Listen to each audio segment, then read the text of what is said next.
Thank you, French. Much love. We're in the holiday of Shavuot. It is one of the three gathering festivals we talked about that is called for in the Torah. And it marks the end of what began on the second day of Passover or freedom and is known as the counting of the Omer. Remember, Shavuot means weeks. This is the festival of weeks. The OT at the end of a Hebrew word signifying plural, and it marks the end of the 7-week counting period, which made up the 49 days of the Omer, and marks the day God gave the Torah to the people on Mount Sinai. But it really wasn't the Torah. It was the day the 10 Commandments were given and were witnessed by everyone on the mountain. And friends, that was the great epiphany of Judaism. And unlike many other religions, which came about from single personal revelations, this was a revelation to a nation. And Omer was a measure of barley used in a sacrifice. We don't use it. We don't probably know how to measure it. We use the name. And for those who didn't really know what it was, now you have a better idea of what it really represents. The time between freedom and revelation. Shavuot began this year at sundown on May 26th and is usually commemorated not by the retelling of the Ten Commandments story, which is a pretty awesome story, but by the reading of the book of Ruth. And for those who have forgotten, the book of Ruth is about someone demonstrating tremendous self-sacrifice, as I'm sure most of you do.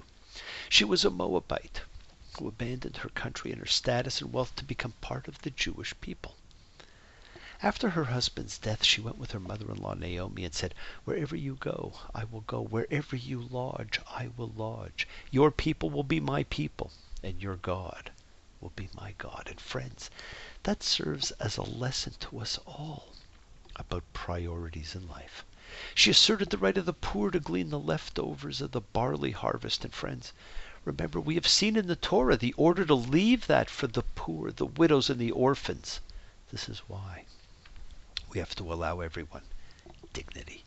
So many roads, so much at stake, so many dead ends, and I'm at the edge of the lake. Sometimes I wonder what it's going to take to find dignity. Celebrate the festival, friends. It is a harvest festival, and we harvest what we sow. It is a biblical command.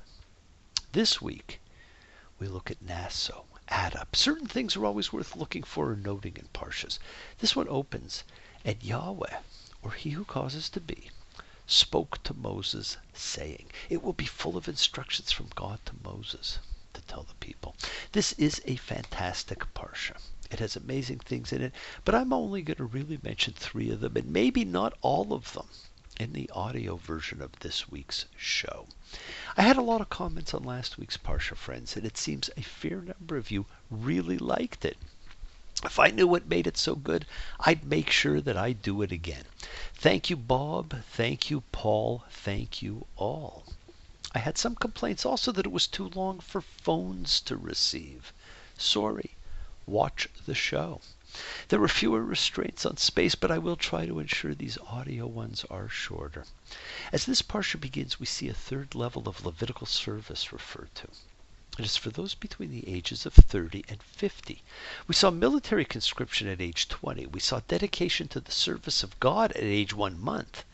And now we see age 30. Perhaps it points to the need for greater spiritual foundation than for soldiering. And friends, 30 was an important demarcation point. Many biblical ministries began at age 30, just like the study of Kabbalah begins at age 40. We now encounter the first thing I want to talk about, the fascinating section on the determination of adultering guilt or innocence, reminiscent to us perhaps of the tribunal of the Holy Office of the Inquisition as conducted by the Holy See, or perhaps the Salem witch trials, but which has been part of our culture for more years than either of those. This was a strange section in which a husband suspecting his wife of infidelity could accuse her. She was to drink a strange concoction to determine her guilt or innocence. Or is it? This gives rise to the only instance of trial by ordeal in the Torah and became the basis for an entire tractate of the Talmud, Sota, the straying woman.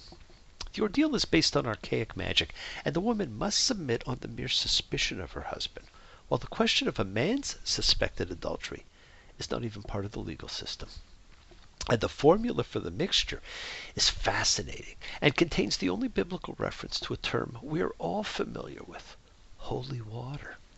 This is its only use, and we suspect it meant the water in the sanctuary basins, but we really don't know. This holy water was to be mixed with dust from the tabernacle floor and ink from a document expressing a curse if she's guilty. And friends, even if she's innocent, her husband bears no guilt for putting her through the ordeal. He was simply caught up, Othello-like, in the spirit of jealousy. As with everything else, there are multiple views you can take regarding this. The traditional Talmudic view is that a miracle is expected to occur via this procedure, while another view is that it is designed to scare guilty women into confessing rather than face the ceremony and curse, while yet another view is that drinking this mixture wouldn't produce the required symptoms, and so it is a law designed to find all women not guilty and therefore protect women from vengeful husbands. But friends, why isn't there a similar procedure for a man suspected of adultery? Why isn't there a similar procedure for any other crime by either man or woman? Why, even if guilty, is the woman not executed here, while that is the general punishment for adultery? And even the name of it, the bitter cursing water, or in Hebrew, Me Hamarim, Hamer Arerim, is itself a pun. And a pun is often common to Torah stories, but is not common to Torah laws. Just like the use of magic is not to determine guilt, but to produce the curse. We now come to the second thing I want to mention. Number 6.1, the Nazirite vow. It comes from the verb nazir, to set apart. And so a Nazirite is set apart.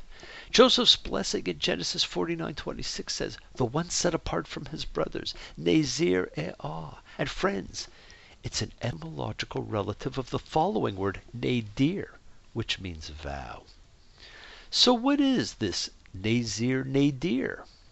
It's composed of 3 restrictions. A Nazirite gives up grape and grape derivatives, that is wine.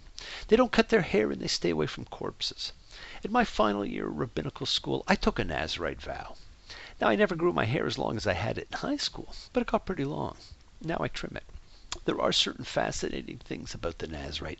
It could be a man or a woman, and it allowed the non-Levite to serve God. Remember, friends, the biblical priesthood was not open to all. It was restricted. It was restricted to the tribe of Levi, only to males, only to the family and descendants of Aaron, with the high priest being further restricted to being the son of the preceding high priest. A prophet could be male or female, and from any tribe, but had to be called by God. Over time, as Judaism developed along rabbinic lines, the restrictions gave way, and now as you look around, you see women in the rabbinate. But in biblical times, perhaps the only option for someone drawn to the holy life of a priest was by making a Nazirite vow. Of course, the 2 most famous parts of the Nazirite vow are the no razor touching the head, that is haircuts, and abstention from intoxicants. Much debate has gone into whether this was specific to wine due to the prohibition against grapes in the vow, or whether all alcohol was meant. And today, with our greater use of intoxicants, would they be part of the vow too? Well, I've always said this was an organic, growing, changing book, so I leave that to you. Let's consider the hair. At a simple level, hair shows being set apart. In the late 60s and 70s, that would have made everyone a Nazirite. To Kabbalistic thought, hair is like antennae, and so cutting that hair would be akin to severing the communication between the Nazirite and God. But friends, remember one thing. Those 3 things were all things that bring you closer to priesthood. And of course, the most famous Nazirite is Samson. He couldn't cut his hair without losing his strength. And friends, I wonder whether Jesus of Nazareth was really Yeshua the Nazirite. Both were set apart. For the third topic I want to talk about, you'll have to watch or listen to the video presentation. Shabbat Shalom.